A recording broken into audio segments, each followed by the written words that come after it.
그럼 이제 탄핵 소추에 대한 그 판단이 헌법재판소에서 대략 언제쯤 나올까요? 저는 2월 또는 3월이라고 봅니다.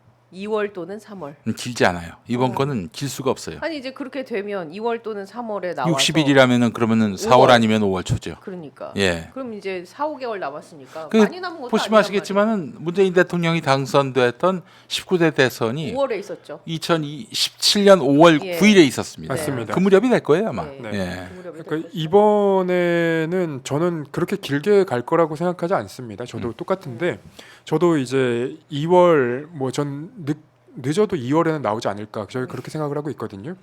근데 그렇게 생각하는 이유는 사실 이 사건은 명백해요.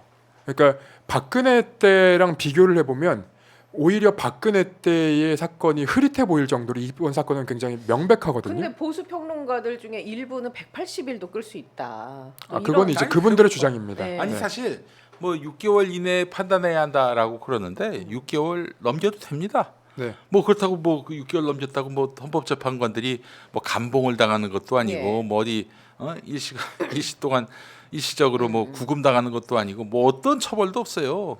그런데 이게 대통령 탄핵은 당장 국정 공백이 발생하는 일이기 때문에 맞습니다. 최소화해야 하는 것이고요. 사안이 너무 간단하고요. 아울러 지금 윤석열의 이런 태도, 헌법재판소에서 마땅히 수령해야 할 이런 자료들, 예. 문서들을 네. 받지 않는다. 의도가 너무나 명확하죠. 박근혜 대통령 탄핵 때도요. 이게 특검 수사를 제대로 받지 않아 가지고 국헌을 수호할 의지가 안 보인다 해서 그래서 파면이 된 네, 겁니다. 지금 이 태도는 다른 데도 아니고 말이죠. 자기 재판하는 헌법재판소에 대해서도 이 태도로 나온다면은 2월에 좀 더 가중치를 두고 싶습니다. 시민의힘님께서 아이디 쓰시는 분이 헌재 판결은 1월에 난다고 저는 봅니다라고 주셨는데 1월 날 수도 있죠. 예. 빠르면 이게 사실 볼 것도 없는 맞습니다. 사안이기 때문에 예. 1월 안에 나올 수도 있는데 뭐 그러면 좀 너무 면이 안 설 것 같기도 하고 뭐 네. 그래도 2월은 가지 않겠는가 하는 게 제 생각인데 1월도 가능합니다. 충분히 가능해요. 이 근데 사안은. 네. 예, 이 사안은 너무 이제 웃긴 게 윤석열이 자기의 입장을 얘기하면서 사실은 모든 걸 자백을 해버렸거든요.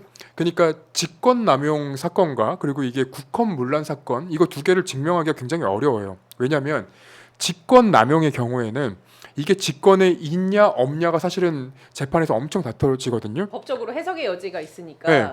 근데 이거 윤석열을 비롯해서 국민의힘 관계자들이 뭐라고 했습니까? 대통령의 권한이라고 얘기했어요. 그럼 이거는 직권이 성립이 된다는 거예요. 본인들 입으로 얘기를 했으니 그렇죠. 네. 근데 이제 직권으로 본인들이 했는데 이게 그러면 그 뒤에 이 그 국민의힘이나 아니면 국민의힘의 그 힘을 주는 뭐 헌법학자 내지는 이제 법조인들이 또 하는 얘기가 폭동이 없었기 때문에 내란이 아니다라고 얘기를 해요. 근데 이 내란에서의 폭동은 우리가 뭐 과거에 봤던 것처럼 막 화염병 던지고 막 누가 누굴 체류탄 때려서 쏘고 막, 그런 예. 상황이 아니라 예. 이미 우리가 봤단 말이에요. 뭘 봤냐면 창문을 깨고 들어가는 군인들. 국회의원들이 이 국회의사당에 못 들어오게 막으려면서 밀어내는 경찰관들. 이런 게 이제 폭동으로 볼 수 있는 거예요. 넓은 의미에. 네. 그러면 결국은 이게 이제 폭동이냐 아니냐가 이제 증명이 된다면 그러면 이게 이제 이미 대통령의 그 권한이라고 얘기했기 때문에 그럼 권한을 이용해서 폭동을 일으킨 거예요. 그러면 이건 국헌문란까지 가는 겁니다. 예. 그러면 위헌과 위법이 본인 입에서 다 실토가 된 거예요. 그래서 이 사건은 크게 어렵지 않다라고 얘기를 하는데 지금부터가 사실 중요합니다.